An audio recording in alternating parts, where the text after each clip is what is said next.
It's St. Louis. Welcome to the A-Train Show. And now here's your host, the A-Train, Arlington Lane. Yeah, true chatter. Yeah, I think it's time for more true chatter. Born every day 100 new fake rappers. We got too many powers, too many actors. But us brothers only good for entertainment.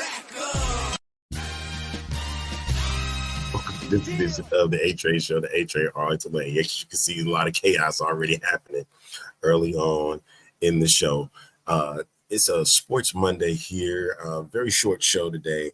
I want to make sure I got it in with you guys today. Making sure I said hello to you all, my wonderful audience. I want to make sure I got it in with you. Today is Sports Monday. It is not WWE Monday. One thing for sure, though, today is my co-host is out, but I wanted to make sure that I showed him some love today, because today is a special day for him, and I can't get no action here. Something is not happening. It's not happening the way I expected it, so I do forgive me for that. Kind of a late start today. Don't hold it against me, but today is his birthday today, so I wanted to make sure I got my love in for him today. Yeah, I'm doing it on the fly, so you gotta work with me here. Thank you. I hope y'all can hear me too. So I have been under the weather lately, and it has not been the best. Goodness gracious. So yes, happy birthday, Pastor Bailey. There he is right there. The ladies and gents. One of the coolest guys around. One of my he's becoming a new partner in crime for me. Dirty, I love you. You already know. But there's a special bond I've had with Pastor Bailey over the last 3 years, and I'm grateful for him, and wishing him the best 50th birthday for him today. And I appreciate him so much, and grateful for everything. Thank you, Ivory. If you watched some of the programming here on Fuel Sports Network, you've known how much I have spoken highly about Ivory Griffin. And Ivory is the reason how we became acquainted. And of course, Sean Webb too. I got to give credit to them. And they are having a fantastic time overseas. So I'm not going to say where they are. And I probably have said it before, but listen, I just know they are, both of them are in my mind and in my heart. But that's how we got acquainted. And I wanted to make sure I showed love today to Pastor Bailey. Amazing co-host as well. You've seen him on this show week in and week out, but definitely want to show love to him, and happy birthday to you, sir. All blessings to you while you're out. Come on back so we can have some more discussion in the world of wrestling, because I got some special stuff myself, man. We're gonna have a guest coming up in a week or so. And I think it's going to be fun. It's going to be a good, fun Fan Friday that day, November the 1st. It's kicking off the month of November in a great way. So can't talk about it yet because we're finalizing it. But I love content creators. I'm going to just leave it at that. I love content creators, and I want them to get just as much. They get more shine than me, but I want to put them on a platform where they normally would not do one.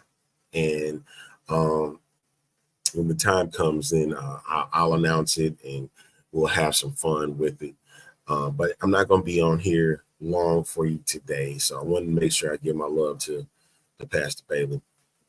But man, some stuff been going on in sports for sure.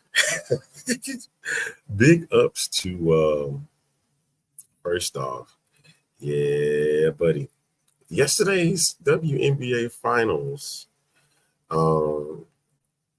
definitely had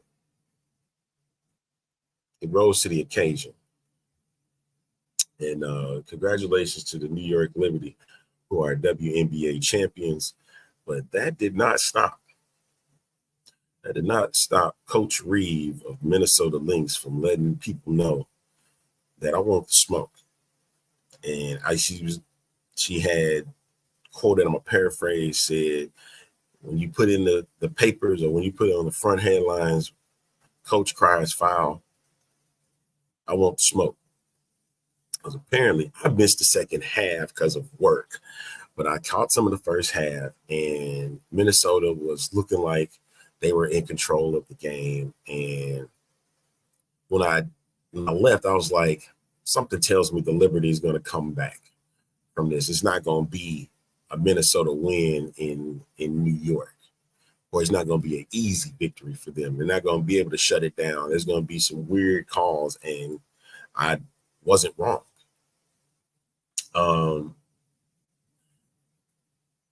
But in all, the championship goes to New York. It's great for the city of New York. I'm not hating on the city of New York because they deserve that championship. 28 years is a long time of not having a championship, and the greatest finals memory is slightly eradicated. No, it is eradicated. It's erased. That's when Teresa Weatherspoon threw up the Hail Mary miracle against the Houston Comets in '99 to force a game 3, because at the time they were only doing 3-game final series. They have now progressed to 5 games. I think with a series like that, it's almost time for them to start doing 7, at least for the ladies on the championship end. Doing 3, 5, 7, would that hurt too much? Especially now that the season has gotten a little more lengthier. June to October is when the season ends. So I think they may have started during the spring. So May to October. I'm trying to see where the future is headed for the WNBA at this point.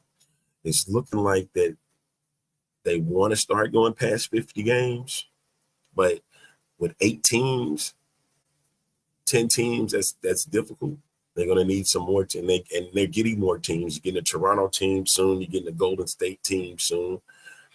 You're seeing the growth of the league, and granted, the season had a whole bunch of ups and downs, but it had eyeballs, and that was the one thing that this league was able to grab, and that's huge. Because they, how it was said, all controversy it could be good, it could be bad. And for them, this was probably the best year on site for the WNBA. And it sucks that they used one player to make it seem like that was the reason why the eyeballs were so much on them. And that's unfair, because there are so many players in this league that have catapulted the league into this future that they're in now. It's what people wanted to see with this one person. That's what this was about. And to sit here and say that this one person is catapulted the league, that can't be the case, because the WNBA finals saw record viewership, and that one person wasn't involved. So you can't sit here and say, well, this was just one person. You saw the league, you saw the teams. And because we're in a year where politics is at the forefront, it's caused a lot of, it's weird, just weird. It was just a weird narrative that kept being thrown out there. And that's what I hated. It was really weird, but the season, and the fact that the season kind of ended on controversy was even more compelling. but it was that kind of year for the WNBA. And but big ups to the champs. I have to give credit where credit is due. New York overcame last year's struggles where, you know, they lost in 4 games to the Vegas Aces, and they pulled off the win here back in Brooklyn. I saw a comment yesterday that said, "Hey, I wish that the Lynx didn't do their electric slide dance until after Game 5, or after they won the championship." From what I was told, the Minnesota Lynx do the electric slide after every home win. So that's choreographed. That happens after each home win. So they didn't, I don't think they got a chance to do it in Game 3, but they got a chance to do it in Game 4. Because it was a seesaw battle back and forth, you know. And I hate that controversy ended this great series for just 5 games. It was fantastic. But hey, it is what it is. And like Coach Reed from Minnesota says, she wants the smoke. So it's gonna be interesting to see how well that plays out, because she let people have it in that press conference. All right. Take a quick timeout. Come right back. NBA season starts. World Series matchup is kicking off. So again, quick timeout. We'll be back with more of the A Train Show on Sports Monday right here on Fuel Sports Network.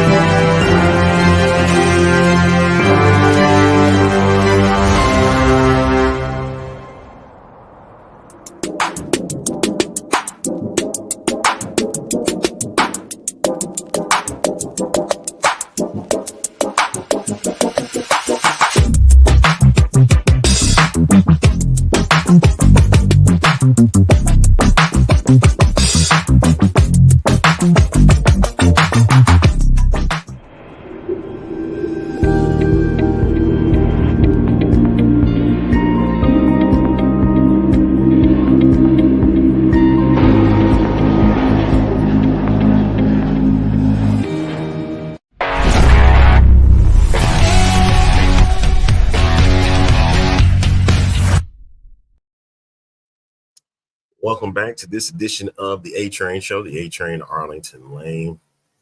As I stated, the NBA season does start tomorrow. Some great matchups are ahead for the season. I guess I'm looking forward to seeing Celtics and the Knicks kick off the year in Boston. Boston getting their championship rings. New look Celtics team now with Karl Anthony Towns in the mix. I know now it's there's going to be a lot of pressure on the New York Knicks now it's time for them to start winning. It's time to start winning now. But should be fun. Timberwolves and Lakers, new look Timberwolves. How ironic and crazy that has now become. Now with Julius Randle on the Minnesota Timberwolves, and like I said, Karl Anthony Towns with the New York Knicks, makes both of those matchups just even more compelling for opening night. And they're taking on the Lakers. Bronny James, something tells me he's going to get a couple minutes in that game. I'll be shocked if JJ Redick, new head coach JJ Redick, doesn't put him in the game at all, because it's a moment, and a lot of news is going to be swirling over his head of whether he's going to allow this to happen or not. So good luck, JJ. You chose this. This is the path you wanted to take, and here you are. You here with it now.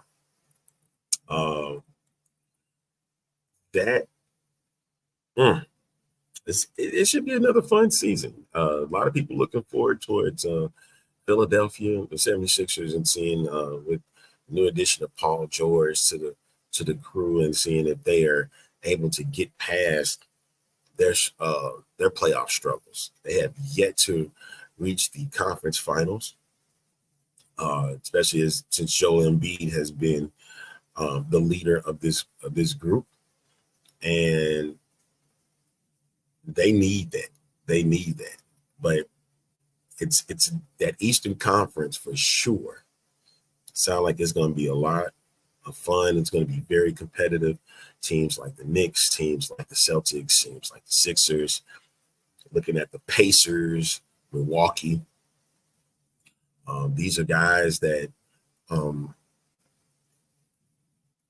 lot of them are looking to really bounce back. Don't forget the Miami Heat. You can push them out all you like, but they still are a contending team. Whether you look at it outside looking in, they still going to compete. Now, will there be any new teams from last year that did not get across? I'm looking at you, Chicago, because you did get Lonzo Ball back, and you went and got Josh Giddey, Iro, and then you went out. You got a rookie in the draft. Got a good rookie in the draft. I can't think of his name to save me right now. But kid has some skills. He does. I'm just looking forward to. I want to see better for them. You know, Chicago Bulls, Montes Buzelis. If I said his name right, if I butchered it, forgive me. I'm looking forward to seeing what this group can do now, because no more DeMar DeRozan. A lot of guys have to step up. So that scoring punch, I know Kobe White, his scoring improved tremendously last season. So now he's being looked at as a scoring option. Zach LaVine, the story's still out on him if he's going to even remain with the Chicago Bulls. He'll be there at the start of the year, or will he be there at the end of the year? A lot of people want to see what he would look like on a different squad, maybe the Lakers. Would he even go back to the Minnesota Timberwolves? You know, now that they starting to look really, really strong. But I think even for the Timberwolves' sake, they are really getting behind Anthony Edwards, which is major because that was Karl Anthony Towns' team. But I think they saw that Cat does not have the leadership qualities like Anthony Edwards, and they shifted. They shifted quick because Ant was on the U.S. Olympic team, and they seeing this 6'4" guard showing these Jordan-like leadership abilities.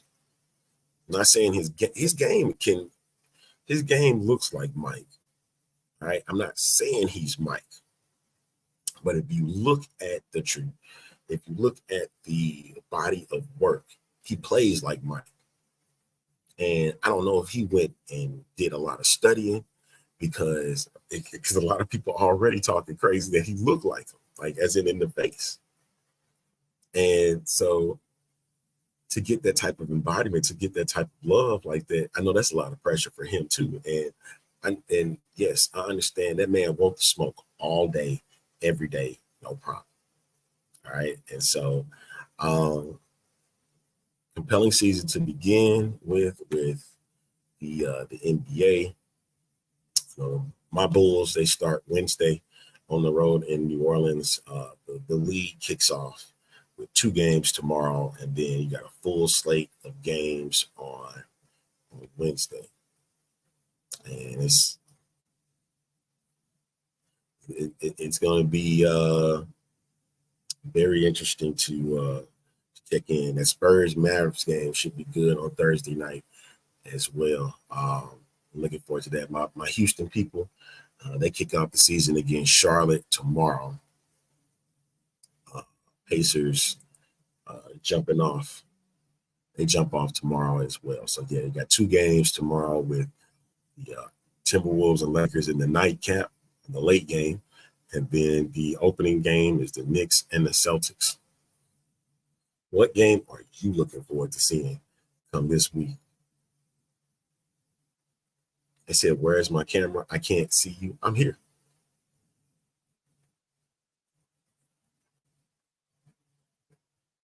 I've been here. I thought my camera was fine. Let me see what's going on.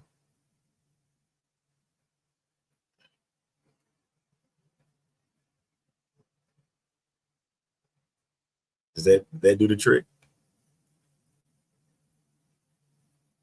Said the screen is black on YouTube. All right. Well, let me take a quick time out and see what's going on with that, and we'll be right back. World Series is set, so stay tuned. We'll be back. Hey, happy birthday, Pastor Bailey. All right. I love you, Doc.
On this edition of the A Train Show, the A Train, Arlington Lane. Yeah, just a few more minutes before I get up out of here, and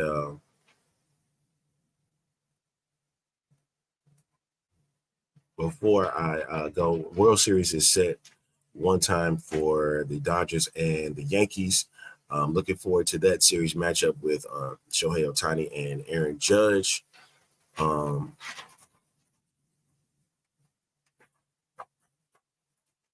One second.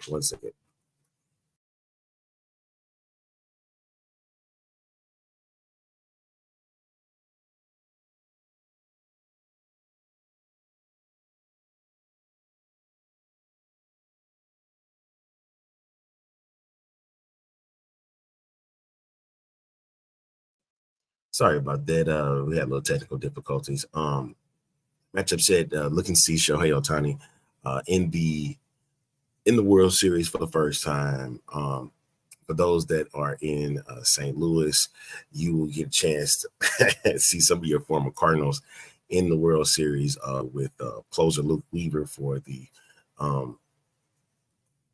New York Yankees, who has done an amazing job, is able to shut the door down in Cleveland. And then Jack Flaherty who many in St. Louis are not big fans of, because it seemed like that Jack just wanted to be in Los Angeles from the get-go. So there's that.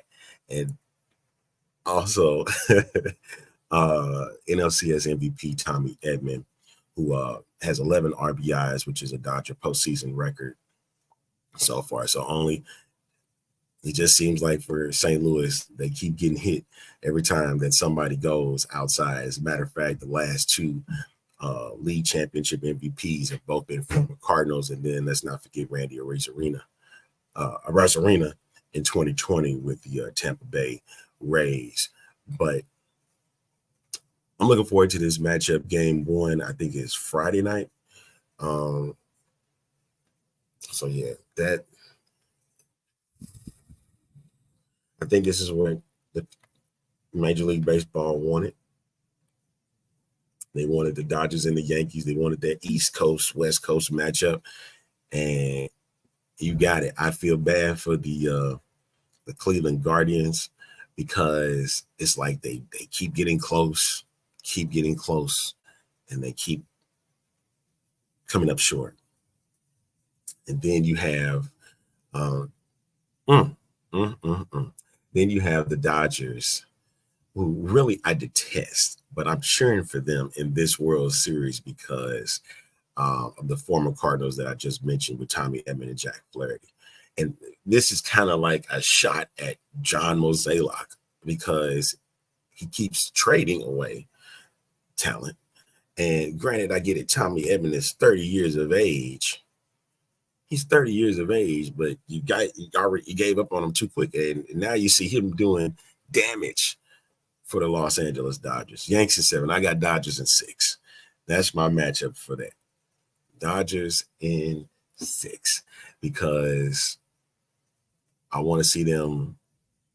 I think the Dodger faithful deserves a championship in Los Angeles.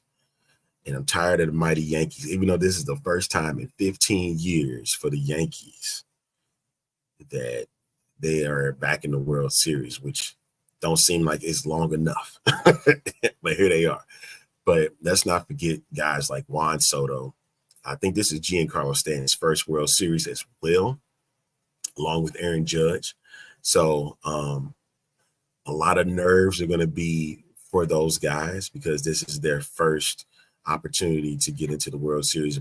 All the guys I mentioned, even Ohtani, who the question is going to become is who's going to step up when the game matters. And that all kicks off on Fox Friday night at 7:00. So, whew, you know what? It's actually a matchup. As much as I say I don't want to see that matchup, I do want to see it because of the people being mentioned. After Juan Soto hit that massive home run against Cleveland, it's like, now I want to see what he does in the World Series. I mean, I get it. Yes, folks, I get it. He's won a World Series. That's not his first rodeo. He won one in Washington. He got the Nationals its first championship in his, I think, first or second year in the league, and he came out and he was smoking the ball in that series, and he was crazy in that whole postseason. But 7 games, no doubt. I want to see it end in Dodger Stadium. Let's put it like that. But I want to see the Dodgers pull it out, and then I think that'll be the first time that'll happen to them in what, almost over 40 years that they've won it in LA, because they've had 2 opportunities to do it and they crashed out both times. They had when Boston was there, lost there, and then when the Astros won that's right, the Houston Astros, they won their first championship back in 2017. Ain't no Bronx Bombers going back, man. I don't see that at all. It's gonna be too much for the Dodger Blue. And I know a lot of people looking at their pitching staff and saying that the Dodgers don't that they're depleted, especially at the starting pitcher position. So it's gonna be heavy use of that bullpen once again. And hopefully Jack Flaherty can overcome his struggles he had in Game 5 of the NLCS and bounce back with a great performance here in the World Series. You got to watch out for Carlos Rodon for the New York Yankees, especially after the job he did in the clincher of the LCS for the American League. So good stuff got coming through pretty soon. All right. I'm going to, I'm wrapping it up today, but we're going to definitely Wednesday get back at it. Mention everything that went on Monday Night Raw.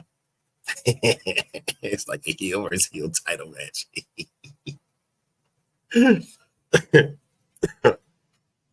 I gotta disagree with that.